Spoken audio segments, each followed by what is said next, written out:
Добрый вечер. Добрый вечер. Ой, я уже вижу добрый вечер всем. Уже вижу, что к нам присоединяются наши любимые доктора. Вижу, мы сейчас будем, мои дорогие, добрый вечер. Мы сейчас очень сильно ждем, чтобы наш дорогой Радж Aquilla в лайв. Но совершенно пока я не вижу от него запрос. Вот. Поэтому, как там, вот не вижу от него запрос, ну совсем. Ну вот не вижу. Да, мы сильно ждем, но его пока нет. Вот, мои дорогие, смотрите, у нас сегодня очень такой мега интерактивный лайв, который посвящен глобально именно female revitalization, то есть женской красоте, именно не мужской части, скажем так, населения, да, а именно нашей. То есть, когда мы, девочки, с вами хотим в 25, в 18, в 45, в 55 быть совсем красивыми. И вот пока Радж сейчас где-то там собирается к нам стучаться в прямой эфир, я очень сильно надеюсь, что он не будет долго. И мы с вами уже сможем быть готовы к тому, чтобы Радж к нам присоединился. Поэтому, если вдруг у вас есть сейчас готовые вопросы к Раджу, давайте мы прямо сейчас их начнем печатать, для того, чтобы мы, как только он к нам присоединится, мы уже сразу могли с вами обсудить все моменты. Вот, я пока вижу, что вы все собираетесь, нас уже 38 человек, мне безумно приятно видеть всех, вообще всех любимых, дорогих, уважаемых, и очень сильно верю в то, что no questions, just beautiful. Thank you so much, Антон. Видите, как я настаралась. Знаете, совершенно ненормальный был сегодня день. И я вот вообще не могла отвечать ни на какие там комментарии с моего аккаунта, ни на какие вот вообще комментарии под видео. Я решила показать вот всю правду так, как она есть, там первый день, второй день, там третий день еще не делала, то есть после Roger Aquilla, hello darling, I'm so happy to see you here. Can you please request to be in a live here? We're all so much looking forward to you pressing the button. You should just request. Yes. Awesome. I hope so. We're waiting for Raja Aquilla and we're connecting. Awesome! Hello! Oh my gosh. After all of these days, I still haven't quite mastered the art of joining these things. I should be an expert by now. How are you, Mariya? Oh, thank you, great. How are you doing? Very good, darling. So it's getting a bit late over there in Kiev. I think it's, what is it, 8 p.m. or something? Yeah, 8 p.m. But, so far, 86 doctors are waiting just in front of their screens of their phones. And they're so much looking forward to hearing something fabulous. incredible for sure.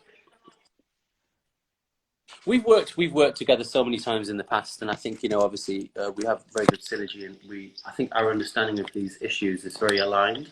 Yeah, so I think what we'll do is, really, I'm going to kind of let you run this. We obviously haven't had a prior discussion about this in terms of what you want to do, what kind of focus, and then we can just basically knock it out and freestyle most of it. But I think, I guess that you want to have a discussion which is more in line with the issues that are in keeping with the local markets, so for Ukraine and for the Eastern European market. Probably here, I ask already so many times, with doctors who are online here, but they had no questions so far. They're just looking so much forward to hearing anything from you, because we Cool. do love you so much from the bottom of our hearts here in Ukraine, and we do respect all your experience so far in UK. So here, what we do, I would ask right now the audience if they understand English or do they need some Sure. translation from me, so to moderate. So let me do that. Yeah. Thank you. Okay. Why don't you establish that and maybe see what kind of comments come back? Because obviously, when I come to Ukraine, you and I normally do simultaneously live translation. So just yeah, if you can ask them. Thank you. Дорогие мои, сейчас важно понять наш формат, в котором мы будем работать. Все, что сейчас происходило, насколько вам понятно или необходим четкий перевод? То есть дайте мне знать, напишите срочно в комментариях, понимаем ли английский, все ли хорошо, мы можем просто продолжать дискуссию на английском, или, возможно, нам необходим перевод, но это сократит информацию в 2 раза. О, супер! Отлично. Maybe that's one of my tasks during lockdown. Yeah, I mean, right now, doctors say that everything is clear. So Okay. probably couple of things I could translate, but mostly they're very smart doctors. So I'm sure we can, yeah, we can go on. I think what we'll do, my love, I'll go nice and slow, just so that, you know, in terms of the pace for understanding, etc. And we'll try and keep it as with as much clarity and simplicity as possible. Okay. Awesome. Thank you so much. Because they are asking like just to be a bit slower, but everything is clear. So far, so good. Awesome. So Rush, the first question is for me. In your normal practice, like your normal day, any beautiful lady comes into your office and she asks for lips, for instance. Probably you face it every day. How do you, as an expert, explain to her, how do you provide a consultation, and how do you persuade her to go for the full face treatment? What is your experience? I'm sure that would be extremely important to our doctors. Thank you. You know, I do find that the lip request is often the #1 request. So the lip request often comes alongside other relatively, I would say, not trivial, but they're less important symptoms, such as, you know, lines, wrinkles, folds, and then lip enhancement. Sometimes they ask for cheeks. Nowadays, I think more with social media and a lot more publicity and awareness, chin and jawline has become a big request too. So in my practice, the lip is the last thing that I do. The reason for this is because the lips, there are 2 adjacent structures which typically should be like relatives. They should have a close relationship with one another, intimate relationship with other structures such as the nose and the chin. The lip also has an indirect relationship with the cheek and also the jawline, because if the cheek and the jaw is weak but you have big lips, or if the chin is weak and you have big lips, the lips look ridiculous. So I will always start by doing all the structurizing first. So typically I would do static parts of the face, which is all skeletal issues. So in other words, you project the bone if it's deficient in the temple, cheekbone, the jaw, the chin, and the piriform. Once that's done, then I start to deal with moving parts, but not the lip yet. Okay, so I do things like maybe medial cheek, then nasolabial fold, the marionette line, and the labiomental crease. Then the final step is the lips. So the lip will always be the icing on the cake. For me, there are 2 elements to that final step. There is going to be texture of skin, if they have any residual weakness, perhaps, you know, perioral lines or lower cheek whites, etc.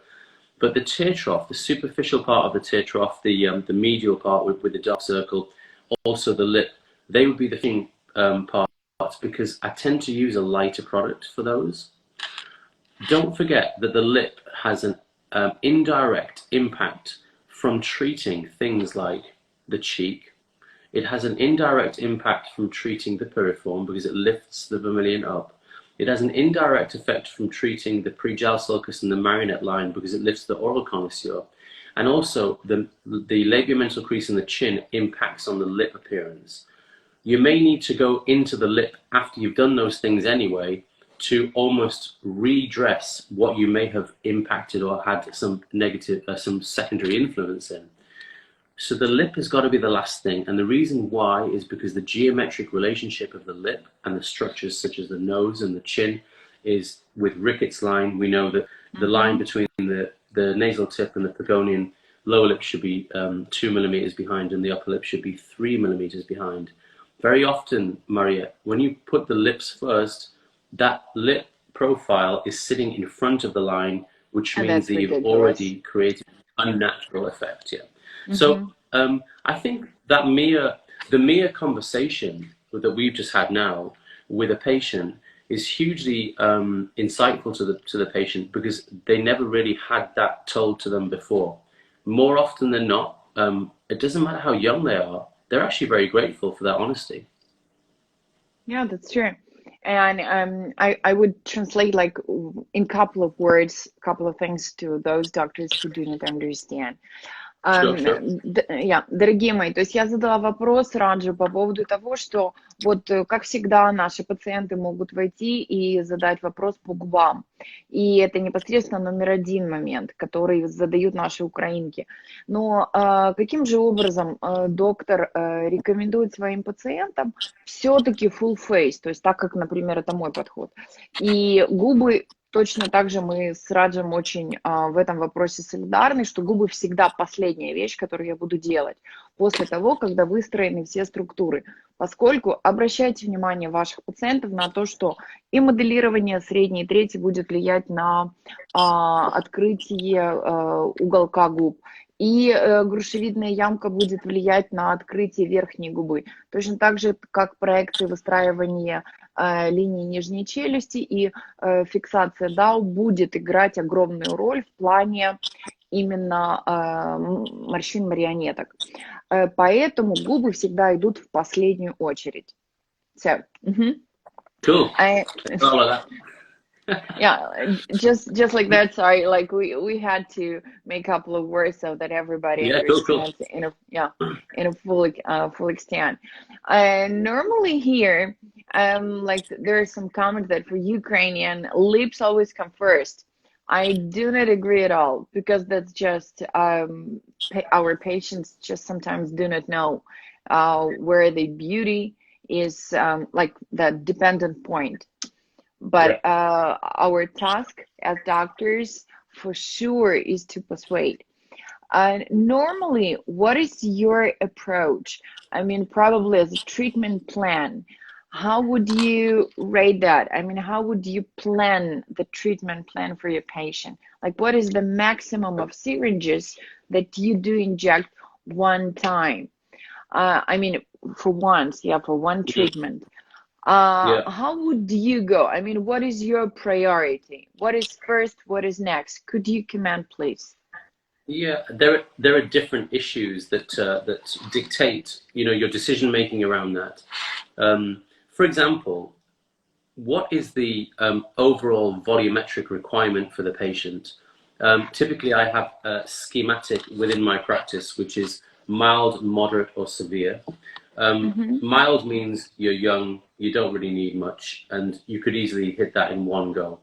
Moderate typically would be middle ages, so the third and fourth decades of life, where we start to see the degree of presentation of changes in retaining ligaments of the cutaneous insertion. And also that means like lines and wrinkles and folds and maybe a touch of deflation and descent and a touch of sagging.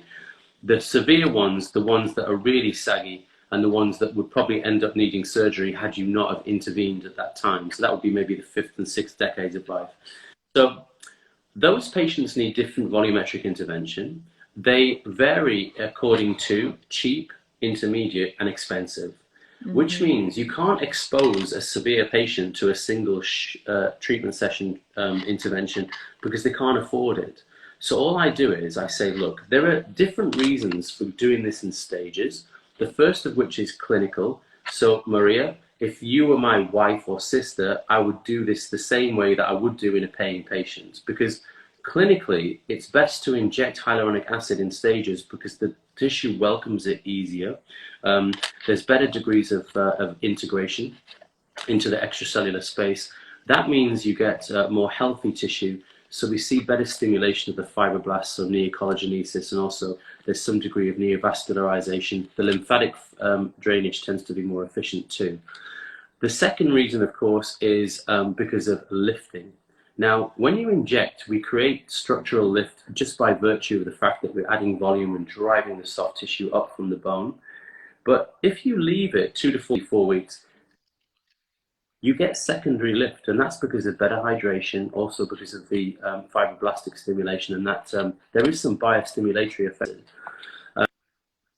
And the final issue, of course, is money, because it costs money, and it usually costs a lot of money, and unless you're seriously rich or you're doing things you probably ought not to be doing, you can't really afford a full face in one go.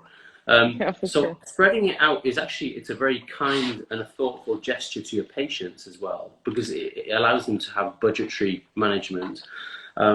Typically, I'm going to become absolutely, I'll lay it bare for you in my office. Those 3 stages, mild, moderate, and severe, they typically hover around the £1,000 to £1,500 to £2,000 mark, depending if you're mild, moderate, severe. And you will pay that per session. So you can do the maths on the number of syringes, but because I'm a nice guy, I'll under promise, but I'll over deliver, which means that I'll take a hit on syringes. If the money doesn't cover 4 syringes, it covers only 3, I'll still do the 4th and I won't charge them, because it can be very embarrassing if you're having to ask the patient to pay extra because you've decided to pull out an extra syringe. So as an artist using paint brushes and lots of different paints, you shouldn't really charge the customer for using more paint because it took that to create the masterpiece or the portrait you were doing. Oh, how romantic you explain. I would I would explain to doctor. Yeah. Дорогие мои, вопрос был в том, что как все-таки Радж планирует для своих пациентов вот именно терапию, в плане как он рекомендует разбивать. И Радж говорит о том, что все-таки за один сеанс сделать такой огромный формат коррекции, как, например, full face, может позволить себе далеко не каждый житель UK, поэтому он старается сделать все, чтобы в одну терапию это было 1,5, максимум 2,000 фунтов. Соответственно, допустим, это там 3 или 4 шприца, говорит, но в любой ситуации, если необходимо для того, чтобы сделать крутой результат, 4 шприца образно, да, то есть доктор всегда недообещает, но перевыполнит, чтобы результат был намного выше, чем он обещал. И это очень важно.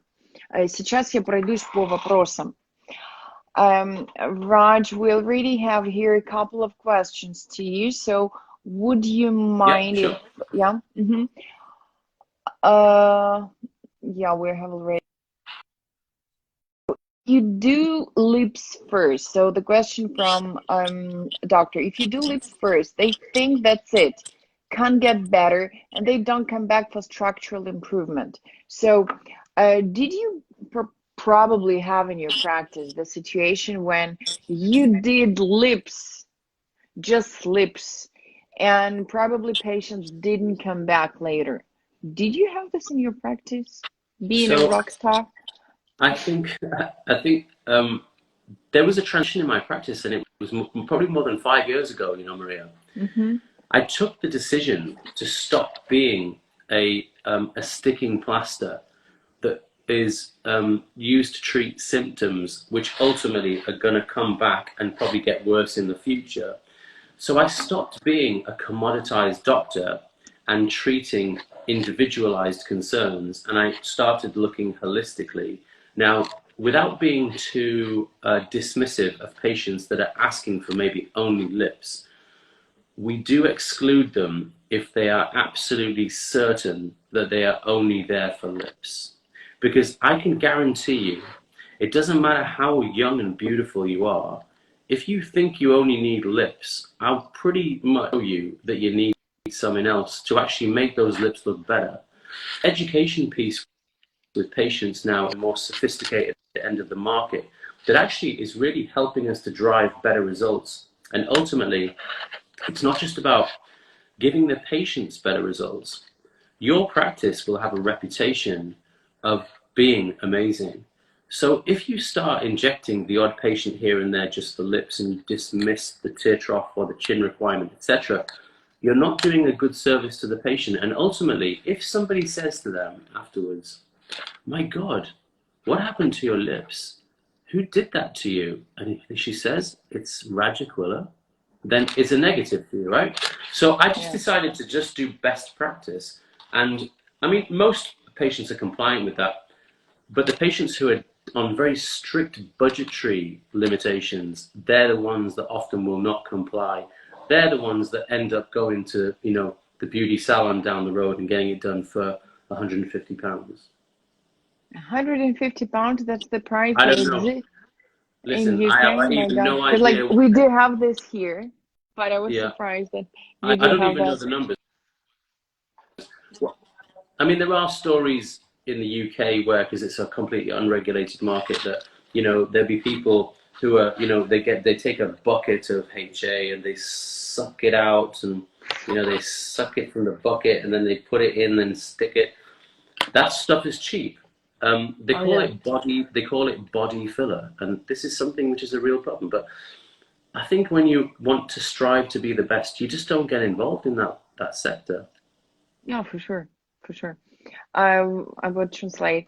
Соответственно, вот доктор говорит, Sure. я задал вопрос по поводу губ, то есть что все-таки если пациент приходит с губами, и вот все-таки бывают ли такие истории со стороны Раджа, он говорит, я прекратил это делать 5 лет назад, согласна с ним полностью, я этого не делаю достаточно давно, то есть лет 6-7 точно, в формате того, что мы никогда не идем на поводу у пациента, потому что если мы будем инъецировать только те губы, которые пациент задает тон, а мы не сделали все остальное лицо в достаточной комбинации и комфорте для пациента в плане баланса, то, соответственно, те негативные отзывы, которые у него есть, просто оттолкнут на будущее от доктора. Из серии, боже мой, кто же сделает эти губы, если там недостаток подбородка, например. Радж Aquilla. Нет, нет, нет, ни за что, то есть это ужас.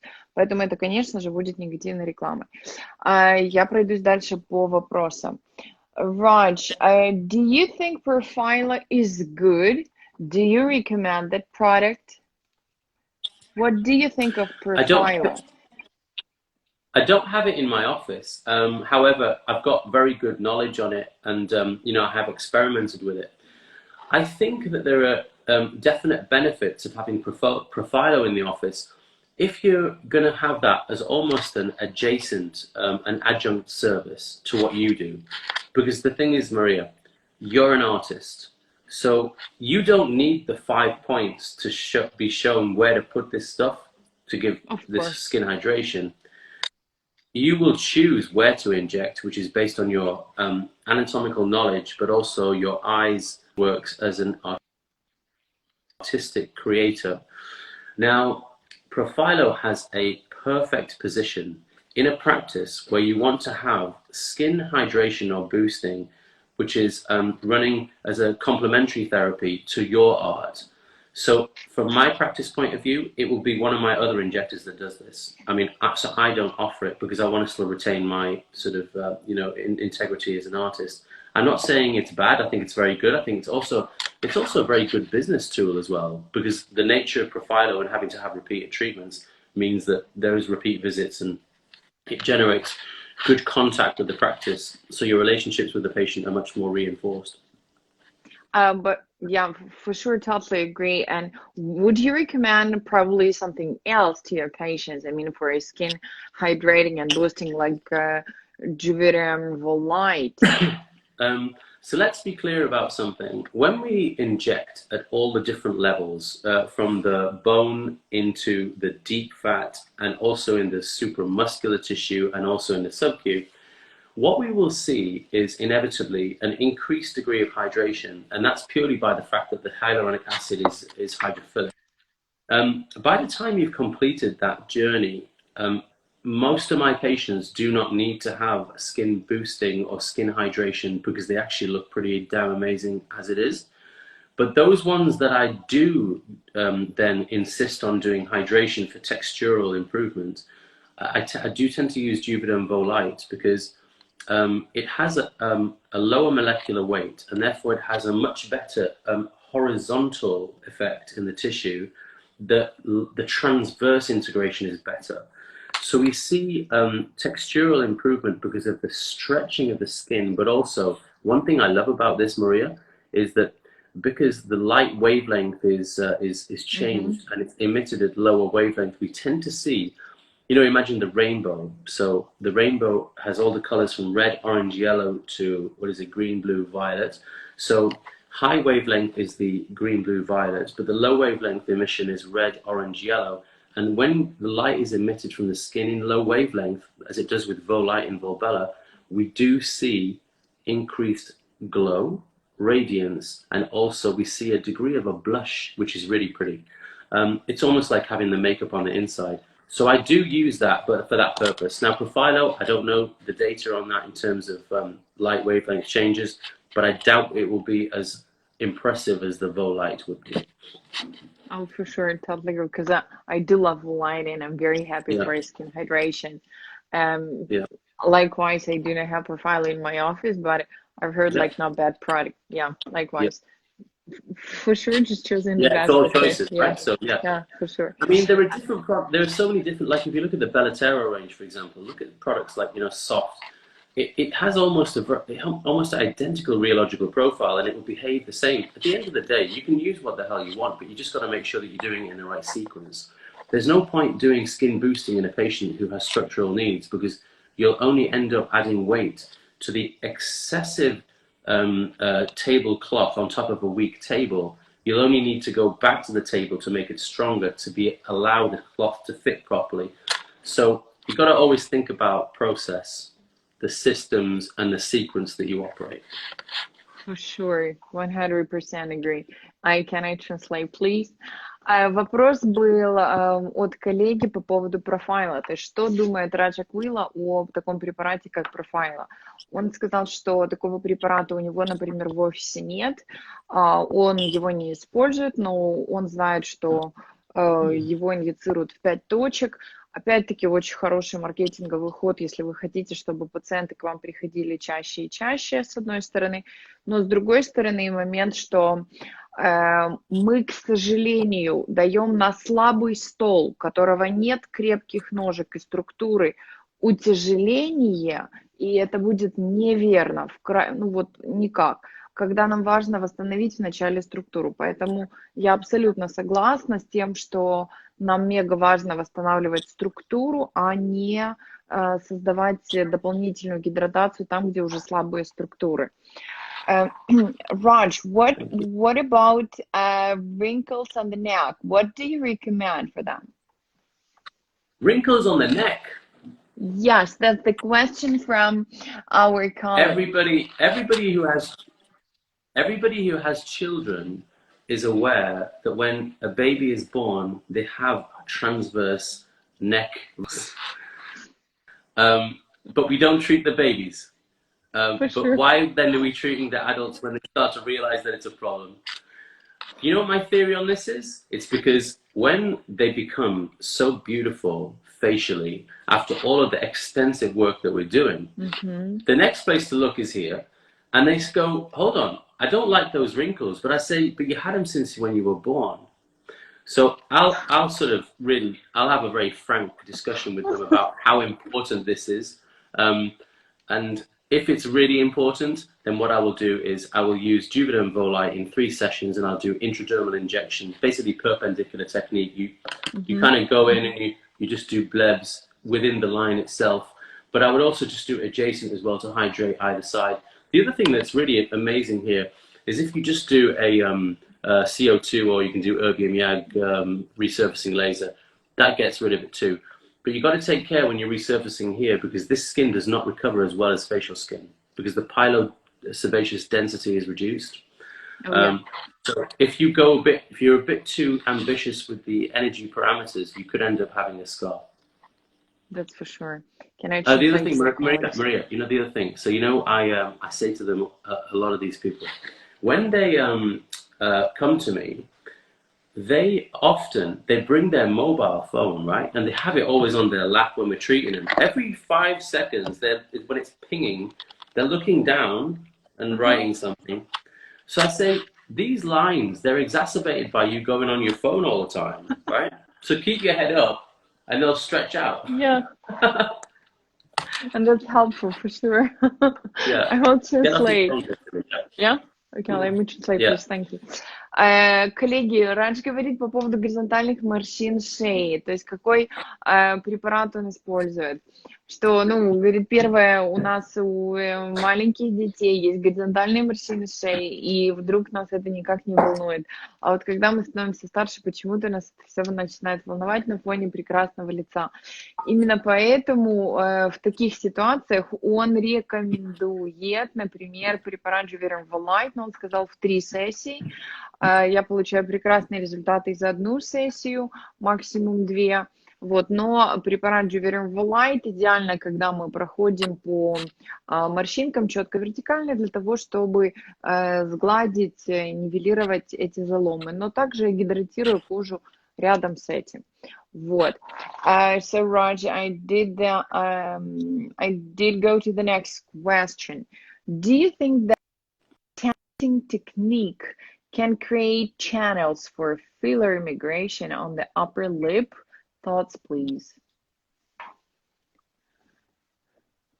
Do you think that Tenting the technique tenting is the technique that I use. I use that technique actually. So what we're talking about here, I mean, about I going don't know why channels like this? for filler regression. Yeah, I do think so. So I do use No. that as well. But I don't know but why actually, they.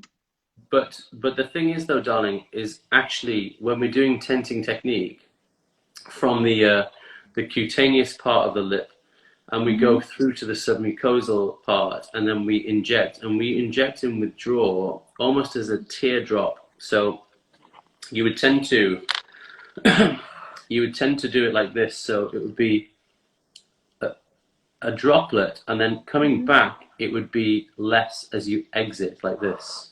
Yeah. That you can see that as a teardrop.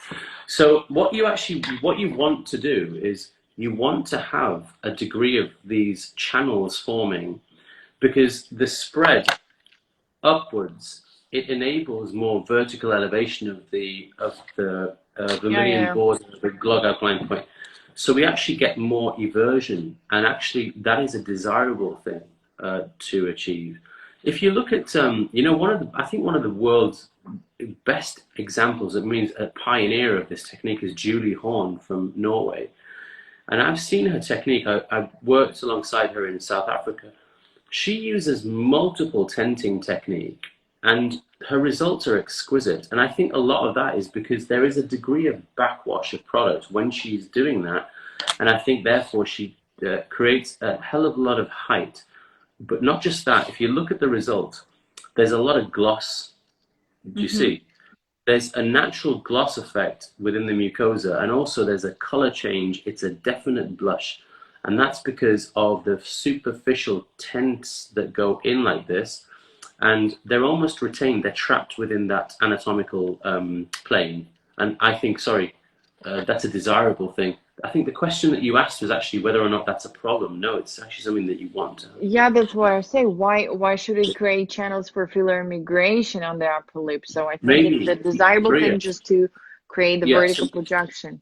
So Maria, maybe you know what they're asking indirectly is that a cause of migration above the red-white roll? Above the border?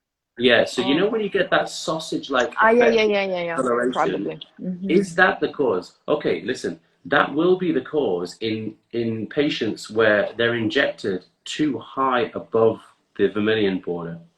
you need to go, your insertion point must be about 1 to 2 millimeters above the vermilion for it to be effective, not to come too far out, because you will get this almost white mustache effect, which I see sometimes. Yeah, and what I think about is the quality of product, and the product itself really matters. So Definitely. Yeah. if you use Vicars with a low molecular weight, you do not create the swelling effect, and you can really shape the body to create the perfect lip Yeah. line. And probably if using like high molecular weight product with not so cool tissue integration and so on, Yeah. they could Yeah. create those like channels for lip migration. I mean, for filler migration. That's what I think. Agreed. So what you need is, you do need to have a product which has a sufficiently low molecular weight so that it is a homogeneous gel, and so that that homogeneous gel can be influenced by pinching. The particulate products like the classic Restylane and those other old-fashioned materials, really suitable for that technique. Yeah, for sure, because they're too heavy. Дорогие, был вопрос по поводу техники, когда мы, ну, стандарт техники, которым мы очень часто пользуемся для того, чтобы выворачивать верхнюю губу. Когда-то называлась парижской техникой. То есть задали вопрос, насколько эта техника может создать миграцию филлера в область верхней губы. То есть мы, наоборот, если правильно создаем объем, если мы правильно под слизистым слоем выкладываем небольшие такие вертикальные линии, они, наоборот, создают возможность выворота верхней губы, но никак не миграции. А миграция все-таки зависит от того, какой продукт мы используем. Поэтому выбирайте продукты с низким молекулярным весом для того, чтобы создать максимально четкий образ губ ваших пациентов. So going down, awesome question. How do you like cannula for lip injections? I'm very interested in your answer. How do I like cannula? Yeah, how do you like a cannula? Question. You only do that because you know that I don't. Okay, so first of all, for all of my colleagues and friends around the world who just say that he's the needle pony, right? I'm not. Yeah. I do love cannula in certain situations, right? So needle for me has got to be in all areas where I'm treating the bone. End of discussion. Because the needle has got to go in and it's got to hit the bone. You can't go anywhere else. It's on the bone. It's indisputable. If you do cannula here and you put it like this, you're going to be under the skin. Now, if you're trying to get it to the bone, it's going to cause pain for the patient, and therefore it's not the most appropriate use of it. Cannula would be ideal when I go in the subzygoma because I do want to keep it in the subcutaneous level.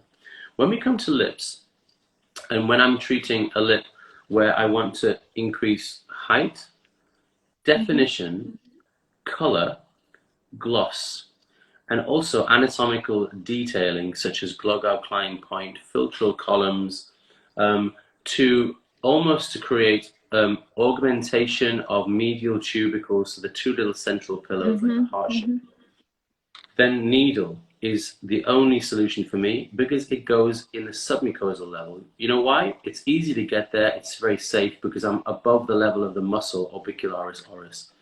When I want to go behind the muscle, in a patient who has inversion and closure of the lips like this, when they're shut, I need to use cannula because I need to go behind the muscle. And behind the muscle is the superior and inferior labial arteries. The other thing is, when you're going like this, you're following the artery. So you have to make sure it's a big enough cannula, like 25 gauge. So the answer to your question is, young patients, definition, increase in height, also for gloss and for color, needle. Older patients with lip inversion and closure, like the crescent-like formation in the lower third of the face, cannula from the oral commissure, stay underneath the muscle because you want to give them anterior projection. Yeah, the projection. It's too dangerous to do that with a needle. For sure. Let me translate. Вопрос был по поводу использования канюли в области губ. Использует ли доктор эту технику? То есть он говорит, что именно игла является приоритетной в применении, например, для того, чтобы создавать идеальную вертикальную проекцию, и когда мы находимся под слизистым слоем. Когда мы хотим, и это у молодых пациентов, то есть если у нас есть молодой пациент, которому нужна красивая форма, хорошая проекция, мы используем иглу в подслизистом слое. Если у нас более чувственные пациенты, которым чуть больше лет, у которых, к сожалению, вогнутая губа, и нам нужно создать проекцию боковую, вот именно профильную проекцию, мы берем тогда канюлю, потому что нам нужно быть под мышцей, а там идет верхняя и нижняя лабиальная артерия. И для того, чтобы быть максимально безопасным в этом слое, нам нужна канюля для того, чтобы не задеть сосуды и избежать сложнейших осложнений. So cool. I think, you know, Mariya, So, ultimately, no, just going to say, ultimately, you know, injecting the face is a series of battles. You need to choose your battles wisely. So also to try and protect yourself as much as you can, where, to be honest, if you did use a needle, it's a losing battle. So I think that's what I do. I use cannula in places where a needle simply can't do the job as well. So I think that kind of explains it. Yeah, for Cool. sure. Мрачка, я большой поклонник игл, потому что в исключительных случаях мы можем использовать канюлю там, где, возможно, игла не... Если вы хотите быть прицельными, глубоко на кости, вы всегда выбираете иглу. So the question, do you use TXN fillers?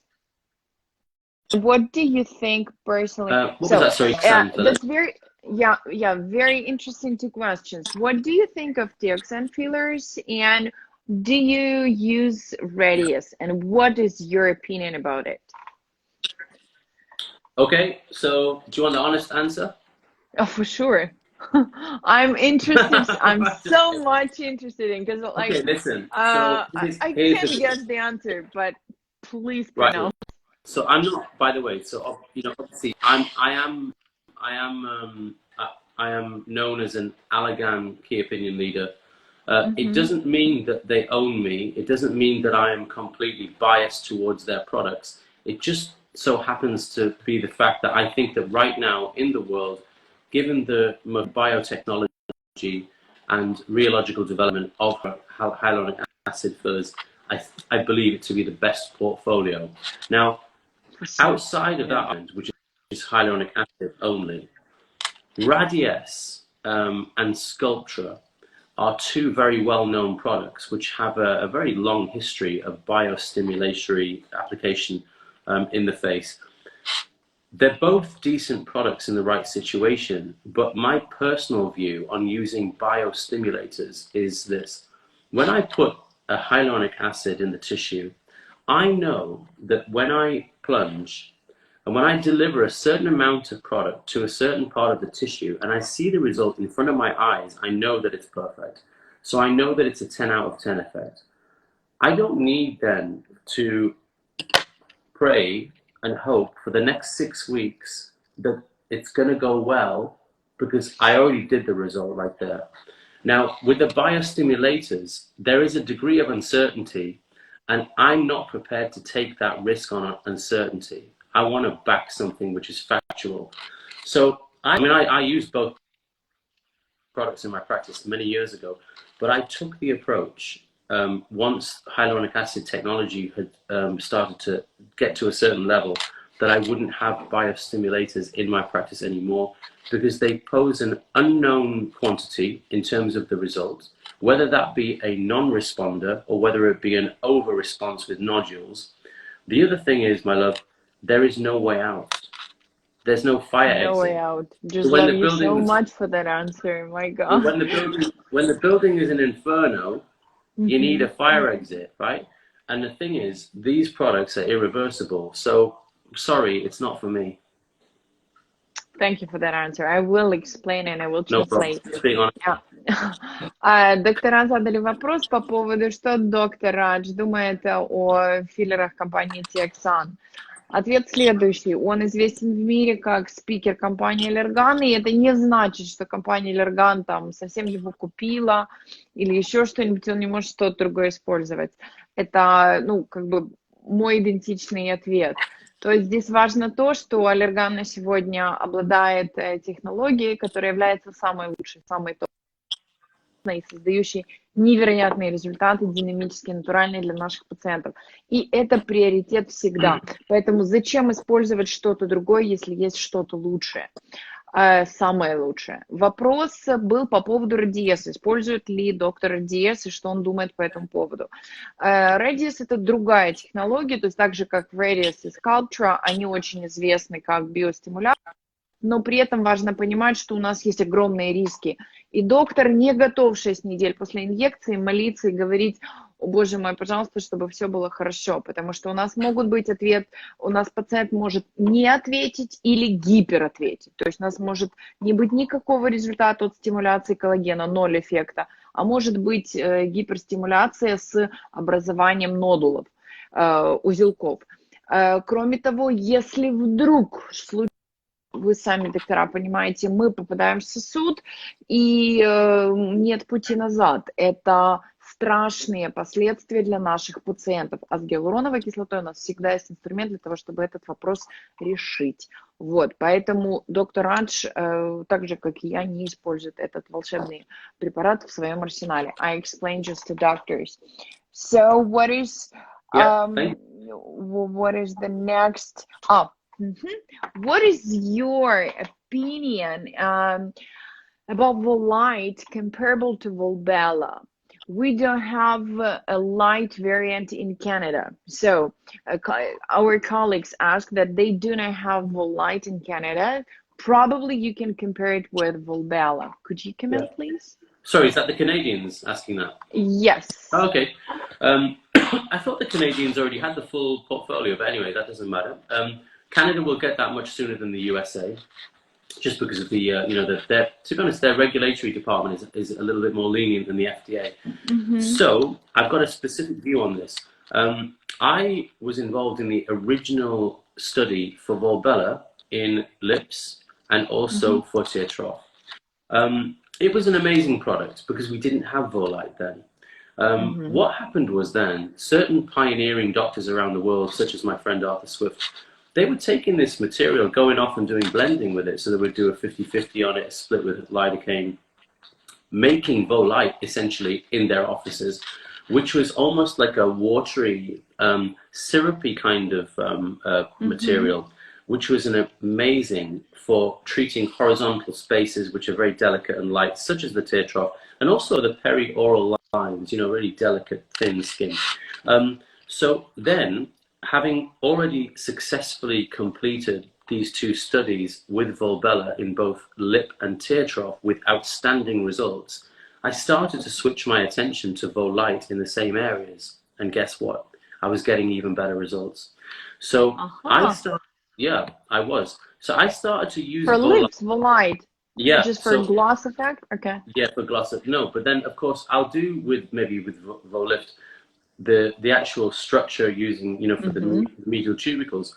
But then I will definitely go over the top here with Volite to make a glossy, shiny effect. And also then I'll do perioral lines perpendicularly and they'll just disappear. The other thing is, I used to put Volbella here in the medial part of the tear trough. I was finding that even in the most delicate of touch, I may get a little bit of bounce back. And you might get a little bit of congestion, especially when it's linked with edema. With Volite, though, through a 25 gauge cannula, so you'd put it in here and then you'd run it up underneath the muscle here, then you'd take it back superficially over the top of the muscle, under the skin here. So you actually see the cannula color and you can see the outline of the cannula. Put the tiniest little micro droplets of Volite under the skin. You can actually see it almost as tiny little beads and just tap it down. And when you tap it down, it merges into one sheet. And it can take sometimes the darkest of circles in pigmented skin and it can make them lighter. And therefore, I never looked back on that technique. So Volbella now, for me, it forms mid-pupil line injection, lateral lid cheek junction. I'll do it in female forehead, and I'll also do it in certain lips, which are they're appropriate, means they don't need to have, you know, as much volume. But Volite for me has been a standout product, but of course I'm using it off the label that it was originally intended for, which was skin brightening and boosting and hydration. Oh, awesome. Thank you. Can I translate? Yeah, sure. Доктор комментировал по поводу Волайта и Волбеллы, насколько мы можем сравнивать эти два продукта. Изначально в Волбелла проводились все клинические исследования для двух зон, для губ и периорбитальной зоны. Но позже Радж начал использовать Волайт в этих зонах именно поверхностно. То есть, ну, вы видели на мастер-классах у Раджа, кто был у меня, видели эти штуки-дрюки, когда мы к инюле заходим, то есть непосредственно над мышцей, для того, чтобы прямо под кожей создать эффект светоотражения и восстановления гидратации кожи поверхностно, именно с помощью Волайта. Волайт доктор использует для области губ, например, после того, когда создана структура, после того, когда уже мы сделали воллифтом работу, мы берем Волайт и очень поверхностно для создания такого glossy эффекта на губах, то есть эффект хорошего блеска на губах, для того, чтобы он был совершенно мягким и идеальным. С этой целью он использует именно Volite в последнее время. Вот. You'll have to teach me the language next time I'm over there. I'm getting little bits of it every time, a little bit more. I'm still a long way off. You're more than welcome. Just come. Anywhere. Just like, and please reserve at least one day. So we organize the best tour around Kiev, so that you do know that Kiev is a fantastic city. But after the lockdown. No. Hey, you know, Mariya, I've just realized that we were supposed to be doing a show in Serbia next week, yeah, together for the Eastern European Symposium. So we will have probably a lot of the audience from that on here. So it's actually highly relevant to what we're doing. But anyway, hopefully, when everything resumes, I'll be back within the region anyway. Yeah, probably. Couple of months later we can be back to normal life. That's true. So let me ask, what do you think? Yeah, our colleague commented that Volite integrates 100 times better than Volbella. Volbella integrates so good as well, but not so like Volite. I would say okay, better. Sorry, you comment. I mean, look, I don't know what there will be a mathematical answer to that. The bottom line is, though, you know, it's all to do with the viscosity and the cohesivity of the product. So both of them are very cohesive, but the viscosity of Volite is, I'd say, more like half of the Volbella.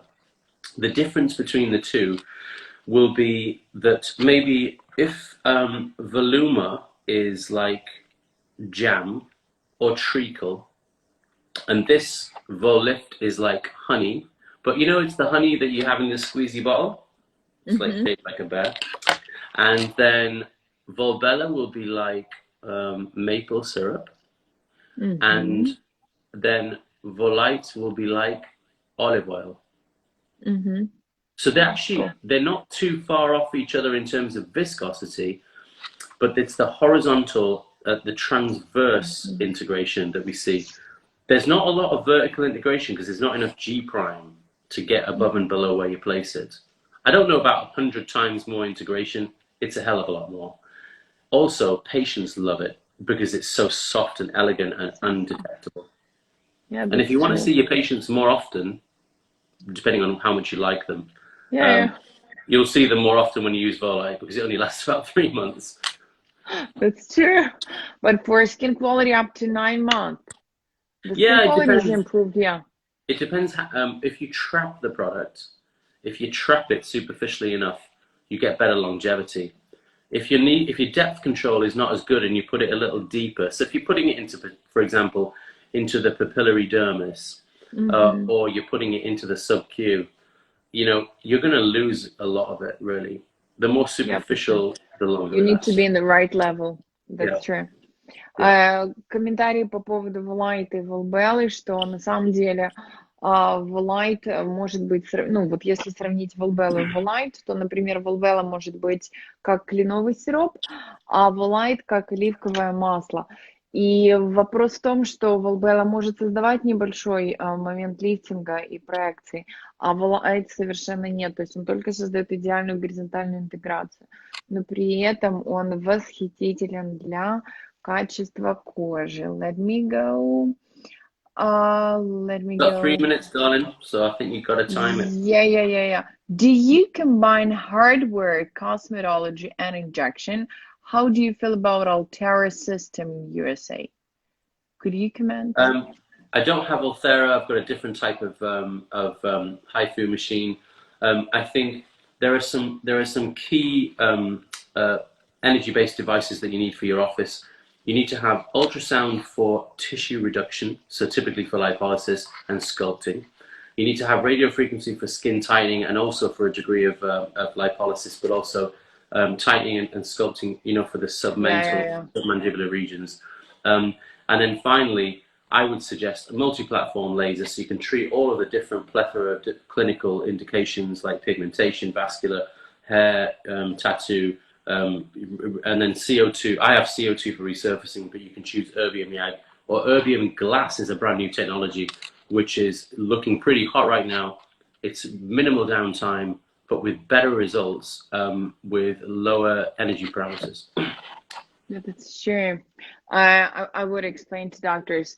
Доктор отвечает на вопрос, использует ли аппарат Альтера у себя в кабинете. Он говорит, именно Альтеру не использую, но у меня есть другие аппараты HIFU для того, чтобы сокращать ткань. То же самое у меня. То есть важно, чтобы вы использовали у себя в клинике технологию HIFU, то есть масс-лифтинг, для того, чтобы сокращать ткань. Вторая технология, которая очень вам нужна, это RF, для того, чтобы работать с качеством кожи, работать на уменьшение подкожного жира и для того, чтобы максимально стимулировать коллаген.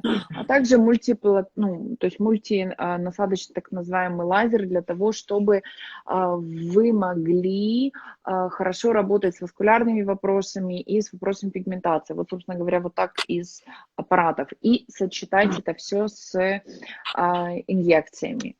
Oh, yes, Raj. Right now, we do have just 1 minute left. Okay. And I want to thank you so much for your time. Thank you for having me. Precious time, so that we both invested to the new aesthetic education company and our both loved Valentina. So that and to every doctor here, we do thank you all. So that we're all together here for our future of aesthetic medicine, so that we do share experience and get the best of all the communication. Thank you so much, Raj. It is my pleasure. It's lovely to see you. You look fabulous, and I'll see you all in Ukraine very soon. Look forward to it. It's one of my favorite places. So much we'll learn the language next time. All right? Thank you. you. Lots of love. Bye-bye. See you. Thank you. Thank you. Все, дорогие наши, мы с вами прощаемся, у нас уже совсем последние секундочки, и на все вопросы, которые остались неотвеченными, обязательно мы сможем ответить в наших дополнительных эфирах. Мы с вами прощаемся, я всех обнимаю, желаю волшебного вечера, и выбирайте всегда для себя самое лучшее, самое безопасное, чтобы те результаты, которые вы делаете для ваших пациентов, были восхитительными. Обнимаю. Па-па.